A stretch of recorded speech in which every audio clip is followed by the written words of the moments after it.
So this is the premiere of the first world record on the demo of the Violets of Amicus, done by me. I am Dan Jewett, the lead developer of the Violets of Amicus, and I just thought it'd be kind of cool to just commentate over it, as well as bring the artist in to just talk about just different things, like, whatever art that he's liked doing and just other art aspects from it. Tony, go ahead and introduce yourself.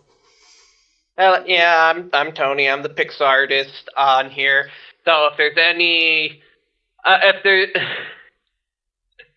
so if there's anything wrong with the art, you could blame me. Oh, I think the art speaks for itself. I think you've done such a great job on this. It's been so awesome to see it come together in the last few years.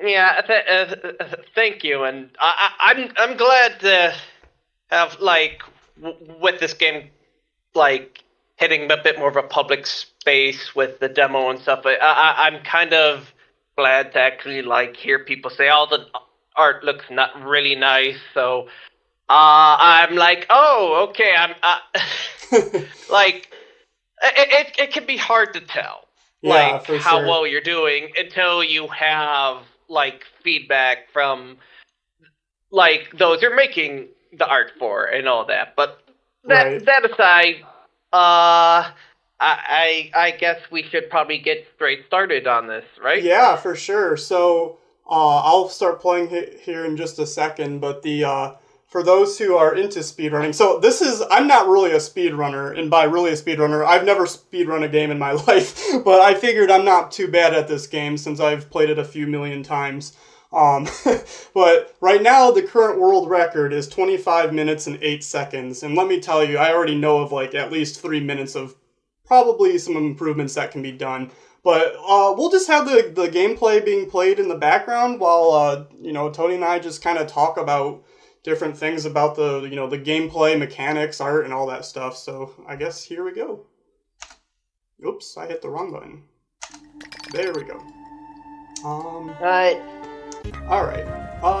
Well, gosh, I was about to comment on the dream effect we had there, but that's I was gonna say, so, like, the one thing that you can do right off the get-go is so if you've played the game before and you don't want to do the dream sequence, at any time you can press the A button 20 times to basically skip the tutorial. It's basically the way to wake up Asterisk. So yeah, we're just right into the main cutscene right from the get-go. But is there anything that you want to talk about the tutorial page? Well, while we're looking at this cutscene, I'm more thinking about, like, it was kind of fun, like, making the castle decorations and stuff, and trying to, like, make it fit with the town, the rest of the town and stuff like that.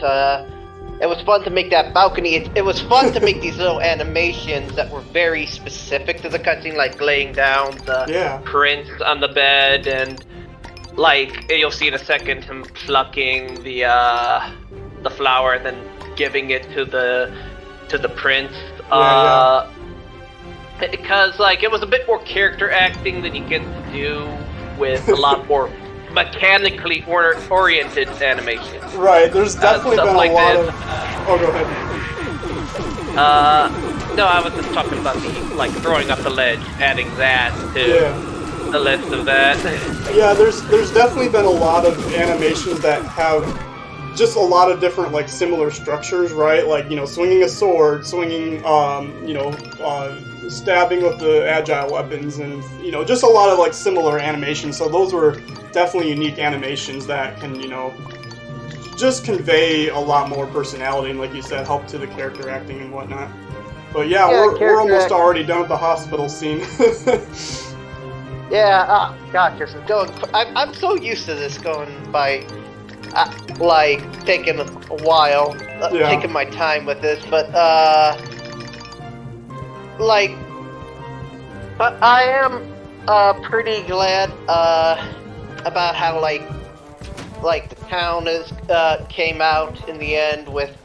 It does feel like a bustling town. Maybe down the line, with given more time, we can, come up with like maybe some different types of roofs and stuff. Oh yeah, definitely. Extra decorations, but there is a lot going on, and a lot of NPCs, which was a particularly interesting thing in that they're several different layers in a way. Yeah, I actually had a note about that with, I was curious, like, so you'll see a ton of different NPCs, and we actually had a cool system for that, which we basically, like, so like the hairstyle, the clothing, I don't remember all the different layers that we have, but basically, like, yeah, just talk about that a little bit. Like, how did we go about making those generic NPCs? That's how I'm calling in the code.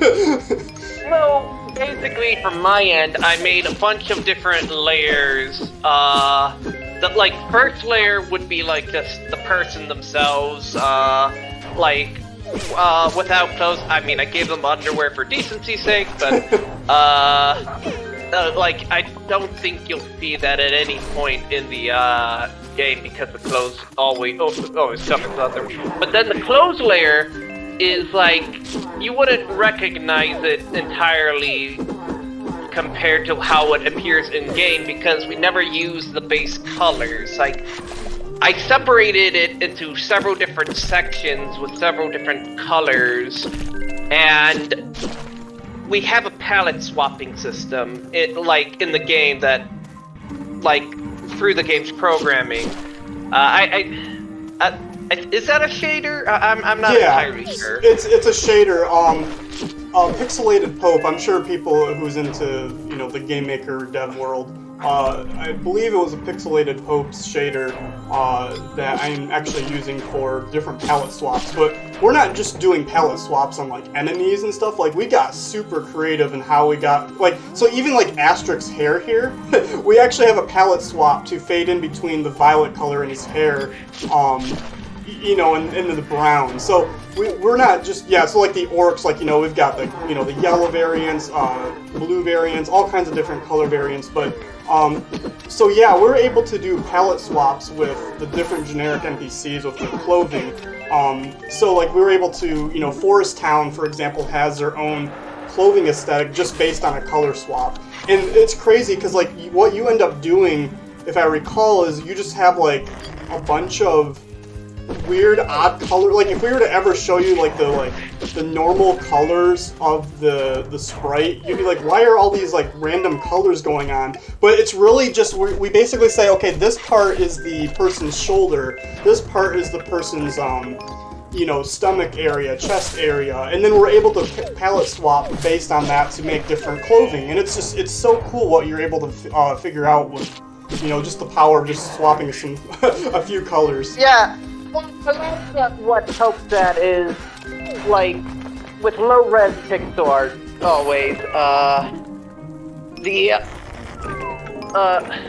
like, you can, like, you want to only go for, generally, the bigger details. Like, people don't, at that resolution, you're not going to get those small details, and if you try and get them, you're going to, like, confuse the whole image. So, with, this, I was able to just, like, if I want a shirt with sleeves, I just make the shoulders, the sleeve, and the body part of the palette. I make that all the same color if I want a long sleeve shirt on a character, or if I want them to have a jacket, I'll do most of the same, but like I'll have one part of it, like a couple parts of that be a different color, so that they kind of connect.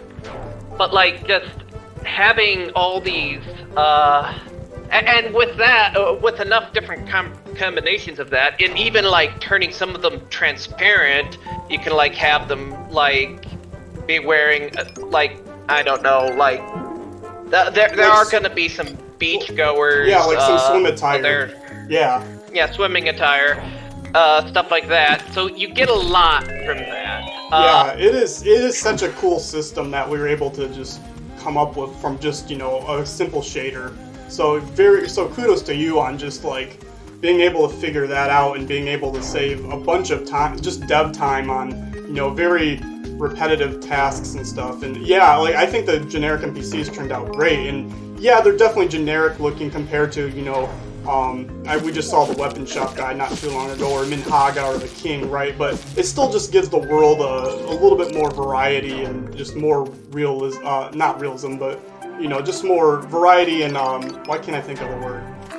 Feeling alive, I guess. Yeah, like fleshed out. Yeah. And yeah, absolutely. But now that we're out here in the open world, which is kind of like my favorite part of ever playing the demo is just kind of wandering, because I'm surprised by how much just little thing. It's just fun to be oh, this is a little thing right here that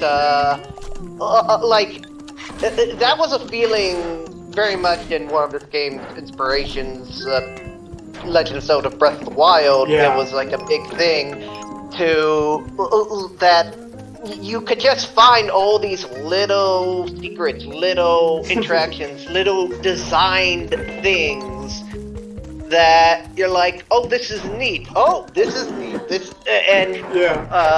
You just oh, I never saw this here before, and that's kind of that's always kind of a joy whenever testing the game. How did you go about making all these making sure all these little caves and side quests and stuff? How did you make sure they stood out in that sort of way? Interesting. I definitely want to add a lot more to it, right? Obviously this is just a demo, and, by the way, we're launching a Kickstarter on February 15th, so if you enjoy what you're seeing, and, one, there's a free demo you can check out on Steam, but yeah, if you're enjoying what you're seeing, please back us, because we would love to continue developing this and making more content, but, I definitely want to add more different variety of the caves. The caves themselves are... they're great, right? But just kind of samey after a while. As far as answering the question, I kind of thought about what puzzles I want to add in each area, and in fact I actually have kind of a little spreadsheet of okay, this section has I've already put 2 heart pieces in this section. I've already put this many items in that section. So I try to make sure that I'm not putting too many puzzles in one area and whatnot. So that's kind of how I've gone about balancing it. And obviously as the game, gets bigger and there's more items and stuff to collect, I'll have to, work on balancing it and figuring it out. But I think for the demo, we've done a pretty good job of keeping it fairly balanced and whatnot. I've already seen a few people watched a few streams of people playing the game, and I've already got some notes of things that I want to, just tweak balancing wise and just improvements here and there. But I wanted to talk on this. I had this in my notes because we were talking about streaming as well.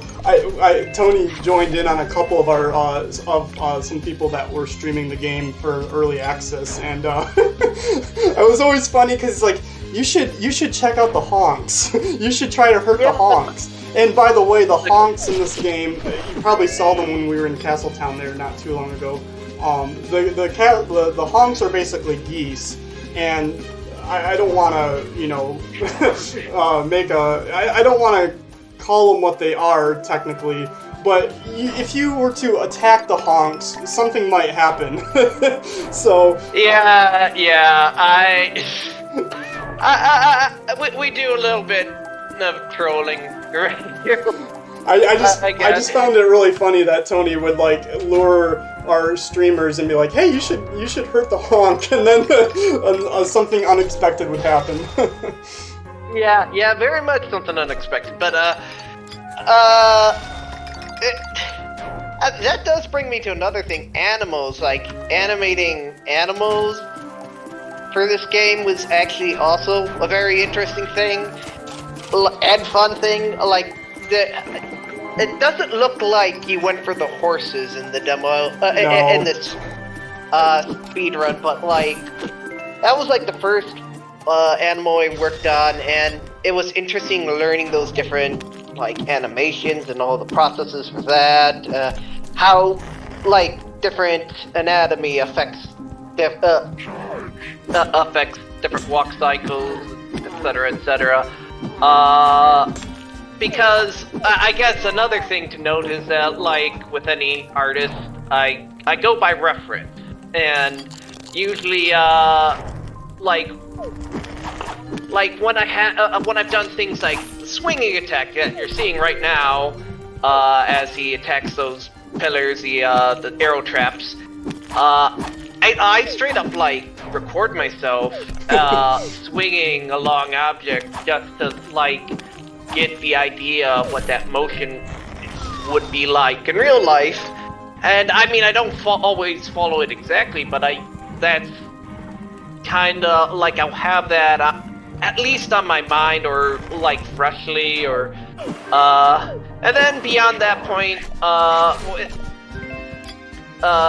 like when I try to do similar animations for other like entities, like the different enemies and stuff, I'll try and keep that same basic motion and action, that same motion in thought. Sorry. Right. And while now thinking about it, I'll think, hey, how can we add a little bit more personality? How would this guy do this a bit differently? And I would try and do that. It can be hard because it was a bit rigid, like all the swords, like we overlay the sword over the characters and stuff, so we had, and unless we wanted to do a lot of extra animation, I had to make like the hands match up to where the sword was gonna, the weapon, the whatever was gonna be in every case. So it was tricky. Yeah, you definitely you definitely added a lot of personality to each of the characters' swings and stuff, just with like, because that was one of the rules I had with Tony, right? Was like, I don't want to be doing like, because that would get really expensive, right? I'm not just like, from a budgetary standpoint, but just like, from each, so every enemy has like the same exact swings as Asterix, right? So like, if we were to have, the stupid orc went through the door. If we were to have, all these different animations for each type, it would just get so time consuming to finish. So, the rule was, hey, I want all the weapons to have the same, like, look and feel, but every character can have their own unique personality. So like the reptile that Asterix just killed, like I think he had a thrust, and obviously I made quick work with him, but like if the reptile, like when he does his second swing for the heavy weapon, he has this kind like of bounces a bit. Yeah, because it's so heavy. Or the Minotaur's like has this like brute force, and it doesn't even really phase him that he's swinging a two-handed weapon. Well, so he even like kind of lets go of one of his, like he halfway does one-handed. So I thought that would convey that pretty well. And it'll be interesting because lately I've been working on the Centaur, and well, it's only a matter of time until we see what kind of personality I end up trying to convey in their animations. By the way, I do not recommend trying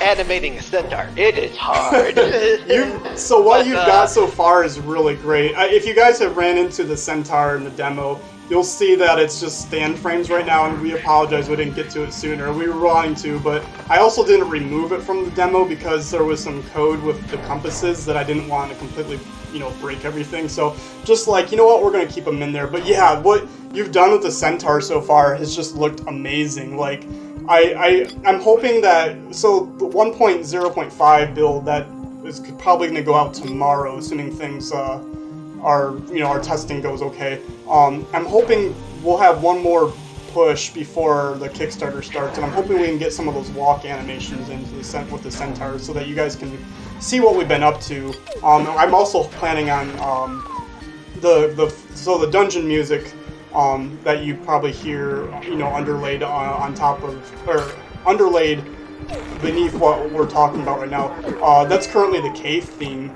but I'm hoping that we'll have the forest the forest dungeon theme done as well.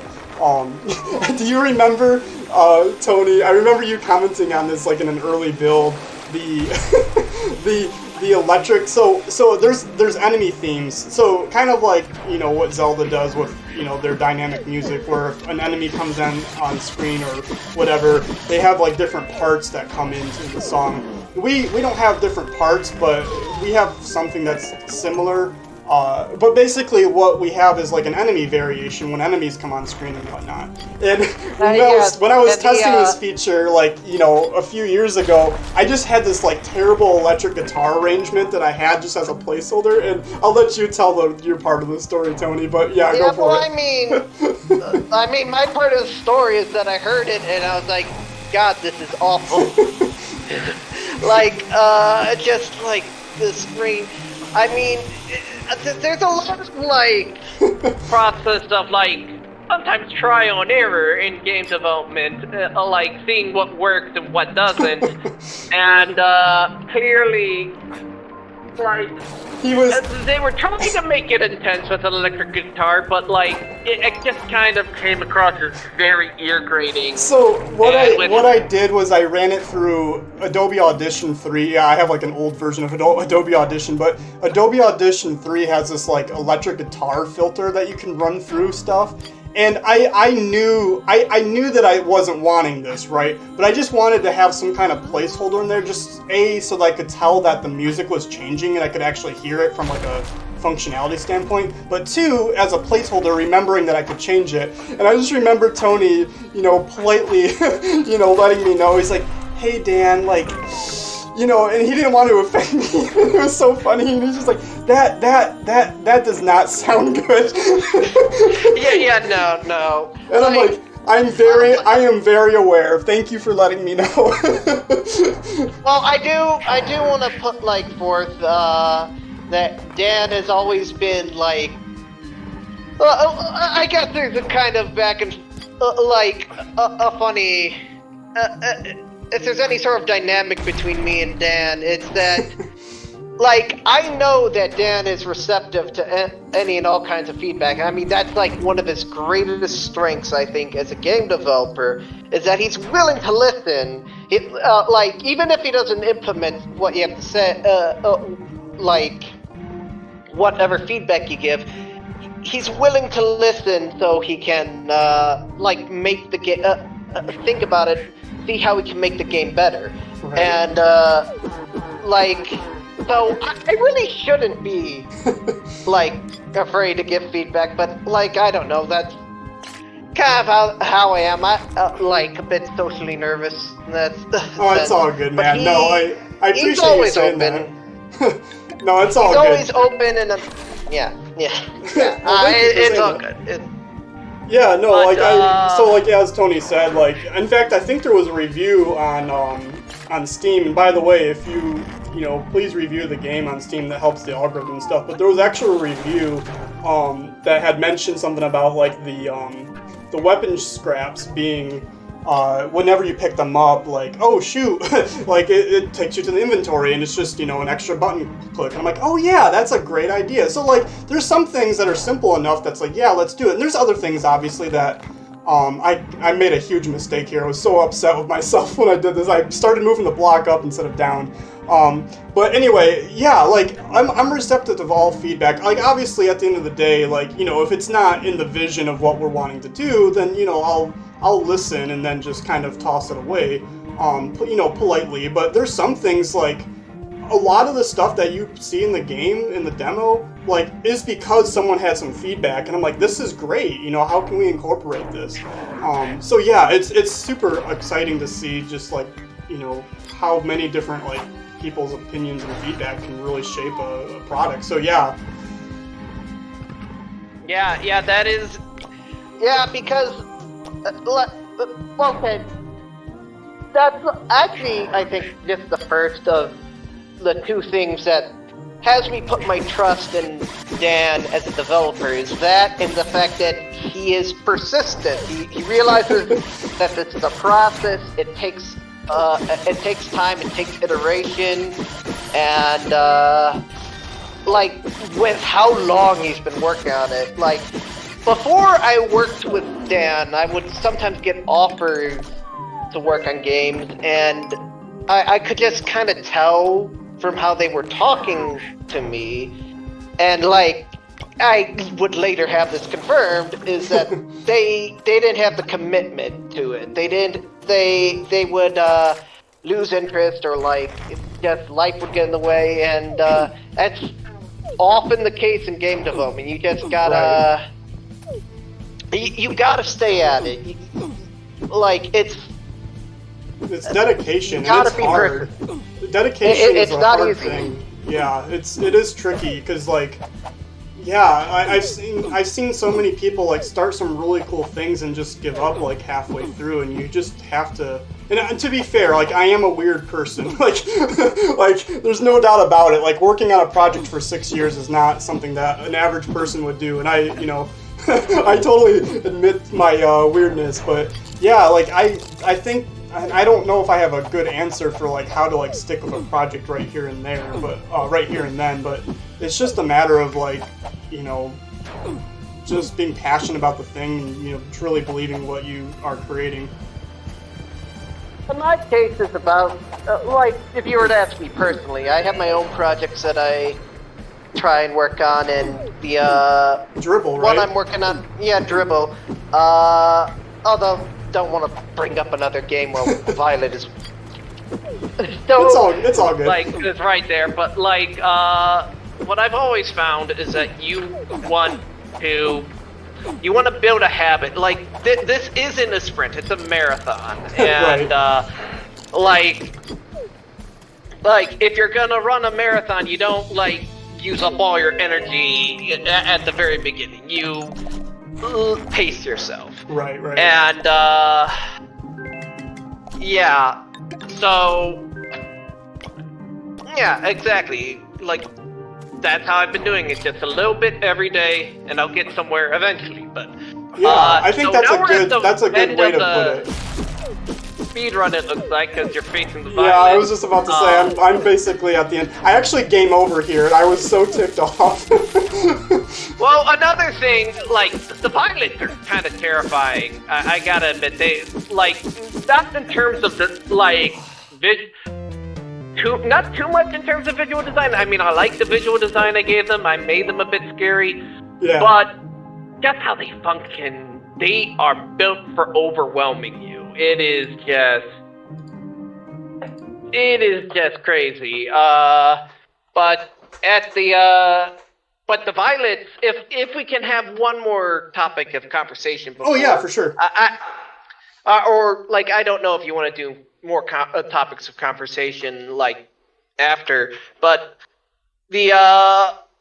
with the Violets were probably some of the, like, my favorite. That was my favorite monster to design. Yeah. My favorite like entity to design, because like I was kind of working with sort of more or less established tropes with kind of other like monsters, like the reptiles and the orcs. Like, those are things in fantasy. I got to give my own spin on them, but like they are a bit established. But like with the Violets, I could do whatever I wanted. Yeah.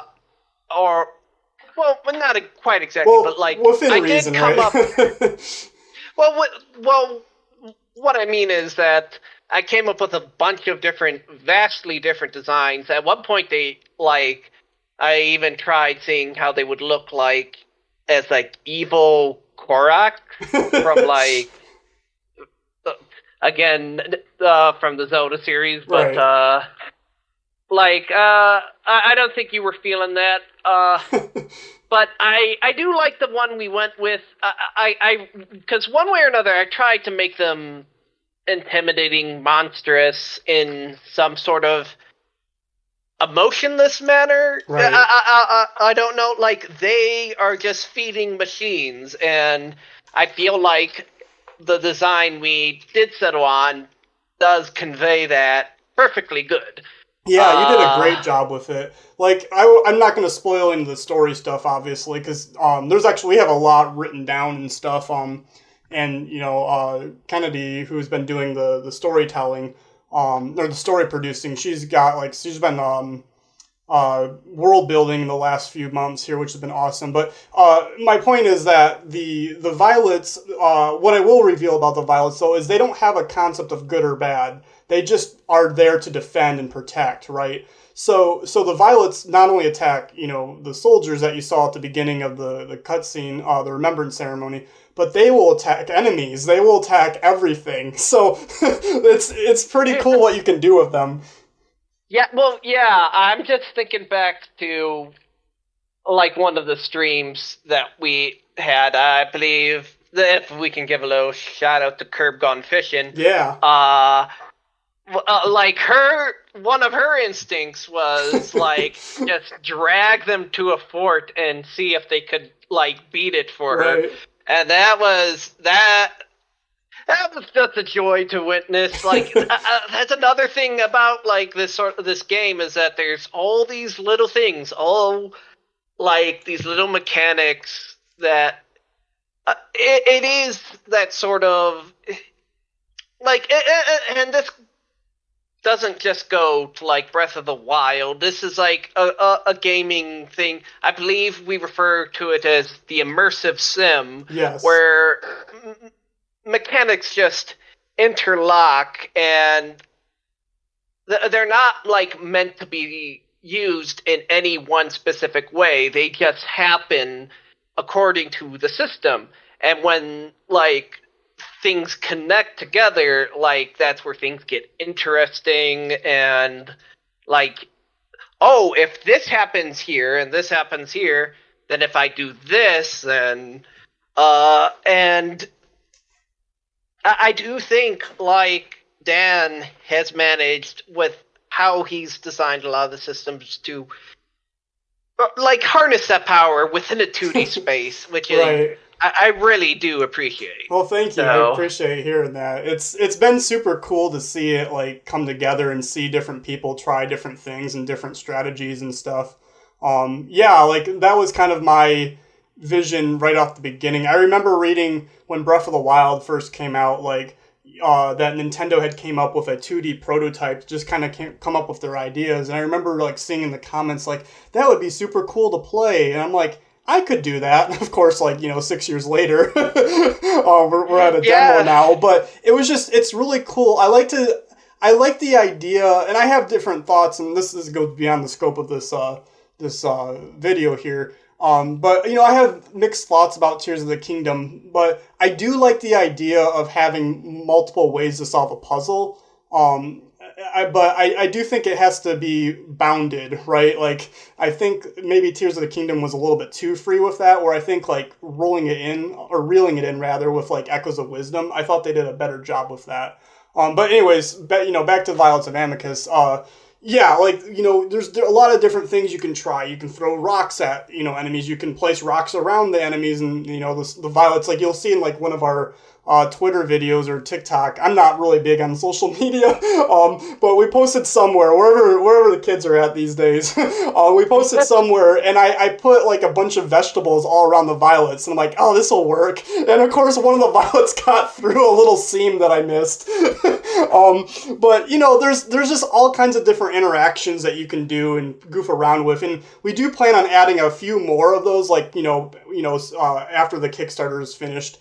We do plan on, adding that in the real game as well. I've got some notes of things that I want to, add and tweak and whatnot, but yeah, there's just a lot of cool things you can check out, and, it's definitely really fun and rewarding to see what people try out and stuff.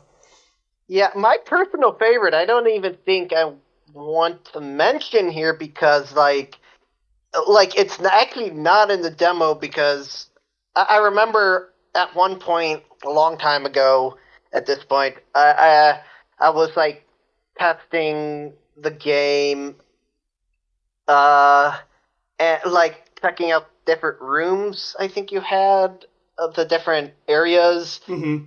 And, like, there was one, like, area that was basically just meant to test out, like, cold weather, from what I could tell. Yes. And like I tried using an ice rod while in the no, not an ice rod, water a water rod Yeah. while in, and it started spreading ice all over the place. I'm like, oh, that makes sense. That's kind of cute and that's funny, but maybe it has some practical uses too. Yeah. So like, we definitely have some puzzle ideas around some stuff later, like, you know, that use different environment stuff and whatnot. But I also have to be careful too, because like I also want to make sure that there isn't too much outside knowledge of like real world things that you have to solve by being in the game, unless it's like told specifically in the game or the game design hints at that. I just want to make sure that it's taught to the player and not assume that, you know, you understand that things freeze in real life, right? So I just have to be careful about that. But yeah, it is cool to see like what we can potentially do with some of these systems.